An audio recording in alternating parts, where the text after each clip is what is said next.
As we celebrate Valentine's Day, it's meant to be the most romantic day of the year, but it can also be a little awkward depending on where you're at in your relationship. Joining us now to discuss tips for making this holiday less stressful is local professional matchmaker from It's Just Lunch San Francisco, Lisa Sisemore. Lisa, thanks so much for joining us here on Live in a Bay. Thank you for having me. Happy Valentine's Day. Yes, happy Valentine's Day. Oftentimes, Lisa, this holiday, Valentine's Day, can be very daunting to people out there, whether you're single or couples. Sometimes they can feel a little overwhelmed. Definitely. And when people are brand new in a relationship, sometimes it even puts added stress and pressure. So what I always suggest is just go into the day with the expectation that you're just wanting to have fun. Exactly. Now let's first focus on singles, Lisa. For singles out there, is this a good time to go on that first date on Valentine's Day? Definitely. I think so. Why not? It's Valentine's Day. I always tell my clients that It's Just Lunch. The purpose of the first date is to make sure that you have enough chemistry and connection. So ask those questions, get to know them, and have fun. And when it comes to having a little bit more fun and maybe taking that pressure off yourself, what tip would you give to singles out there who are going on their first date on Valentine's Day? Plan ahead. So get to know what your partner enjoys, and maybe it would be a night out and having drinks on the town, or perhaps it's a romantic dinner, or maybe you're going to grab takeout and spend an intimate evening at home, just established with them. Yeah, but just make sure that you do take that first step. Because like you said, it can be awkward sometimes, but if you plan it, it might be a nice first date. Definitely. Now, when it comes to people in a relationship who are maybe in that gray area and they don't know if it's too serious or not to celebrate Valentine's Day, what would you say about that? I think it's a little bit trickier when you're in that zone because you don't know yet what your partner's expectation is. So we know that all healthy, great relationships start with effective communication.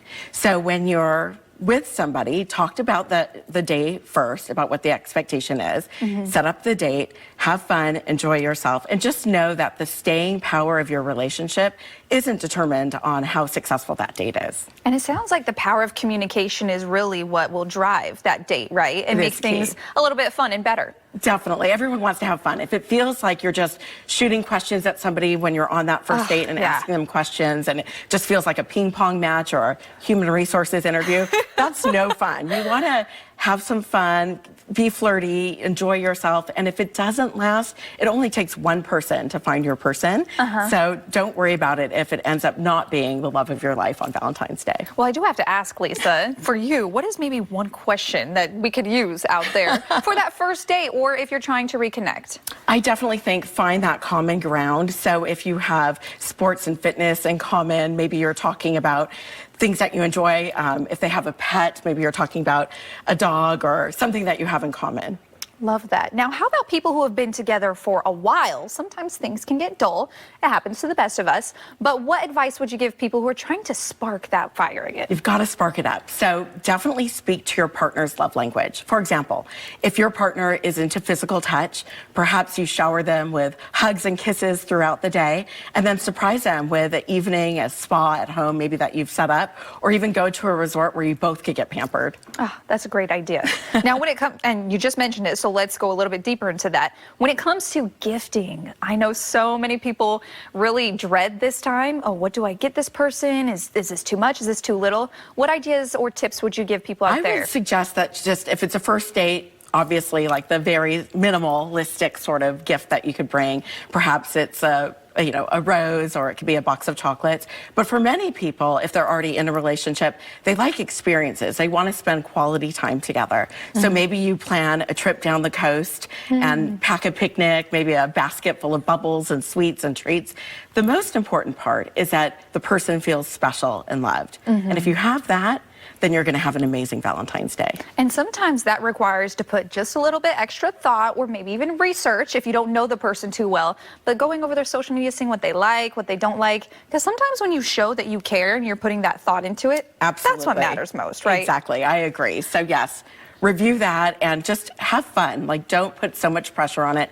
Valentine's Day is meant to be so that you feel special and that you share enjoyment. Now, when it comes to some overall tips for people just heading into this holiday, what are some of the top tips that you can give people just to have a great, fun, relaxing day? I think definitely keep your confidence high. Wear something that makes you feel fabulous. Definitely know that you're not going to be the only person that's out at a restaurant in the evening time if you're out being social.